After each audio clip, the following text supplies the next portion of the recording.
एक बौद्ध भिक्षु की कथा है कि वह एक ब्राह्मण के द्वार पर भिक्षा मांगने गया। ब्राह्मण का घर था। बुद्ध से ब्राह्मण नाराज था। उसने अपने घर के लोगों को कह रखा था कि और कुछ भी हो, बौद्ध भिक्षु भर को एक दाना भी मत देना कभी इस घर से। ब्राह्मण घर पर नहीं था, पत्नी घर पर थी। भिक्षु को देखकर उसका मन तो हुआ कि कुछ दे दे।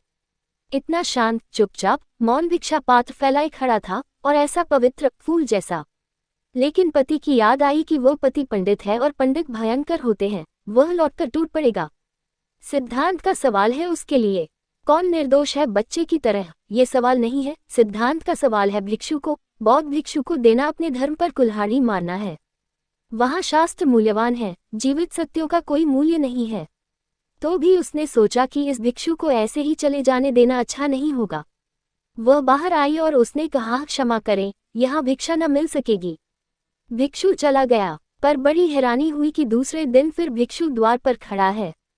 वह पत्नी भी थोड़ी चिंतित हुई कि कल मना भी कर दिया। फिर उसने मना किया। कहानी बड़ी अनूठी है, शायद न भी घटी हो। कहते हैं 11 साल तक वह भिक्षु उस द्वार पर भिक्षा मांगने आता ही रहा, और रोज जब पत्नी कह देती कि क्षमा करें, यहाँ भिक्षा न मिल सकेगी, वह चला जाता। 11 साल में पंडित भी परेशान हो गया। पत्नी भी बार बार कहती कि क्या अद्भुत आदमी है, दिखता है कि बिना भिक्षा लिए जाएगा ही नहीं। 11 साल काफी लंबा वक्त है।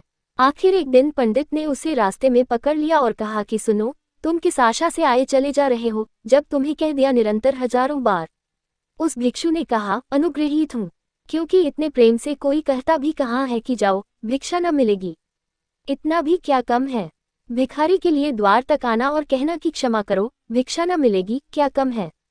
मेरी पात्रता क्या है? अनुग्रहित हूँ, और तुम्हारे द्वार पर मेरे लिए साधना का जो अवसर मिला है, वह किसी दूसरे द्वार पर नहीं मिला है।